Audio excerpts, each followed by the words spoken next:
Assalamualaikum warahmatullahi wabarakatuh. Dalam kesempatan ini saya akan menyampaikan prinsip pengembangan kurikulum operasional di satuan pendidikan di sekolah penggerak yang merupakan program sekolah penggerak. Ya, nah di sini kurikulum operasional di satuan pendidikan itu memuat seluruh rencana proses pembelajaran yang diselenggarakan di satuan pendidikan sebagai pedoman seluruh penyelenggara pembelajaran. Untuk menjadikannya bermakna, kurikulum operasional itu dikembangkan sesuai dengan konteks dan kebutuhan peserta didik dan satuan pendidikan.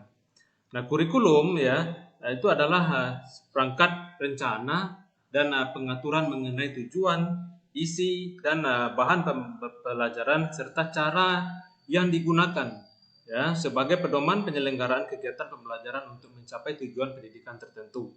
Nah, ini menurut Undang-Undang Sisdiknas tahun 2003. Jadi pemerintah pusat menetapkan kerangka dasar dan struktur kurikulum yang menjadi acuan untuk pengembangan kurikulum operasional satuan pendidikan. Nah, komponen dalam kurikulum operasional ini disusun untuk membantu proses berpikir dan pengembangan satuan pendidikan. Dalam pengembangannya, dokumen ini juga merupakan hasil refleksi semua unsur pendidikan di satuan pendidikan yang kemudian ditinjau secara berkala guna disesuaikan dengan dinamika perubahan dan kebutuhan peserta didik. Nah, prinsip pengembangan ini ada 5 Yang pertama itu harus berpusat pada peserta didik. Nah, maksudnya adalah pembelajaran harus memenuhi potensi, kebutuhan, perkembangan dan tahapan belajar serta kepentingan peserta didik. Nah, di sini profil pelajar Pancasila selalu menjadi rujukan.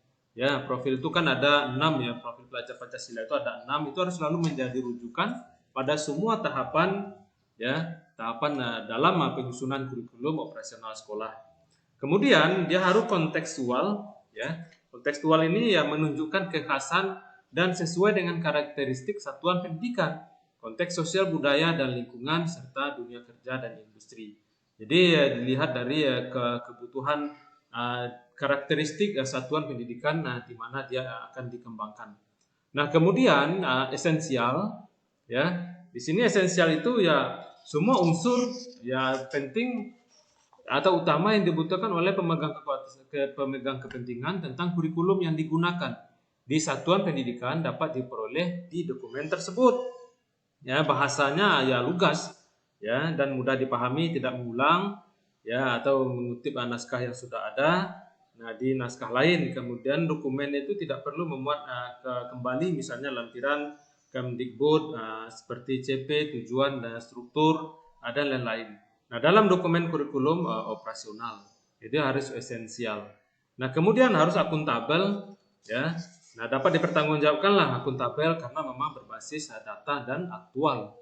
Kemudian melibatkan berbagai pemangku kepentingan Nah, di sini pemangku kepentingan itu orang tua, organisasi berbagai sentra serta industri dan dunia kerja ini untuk SMK.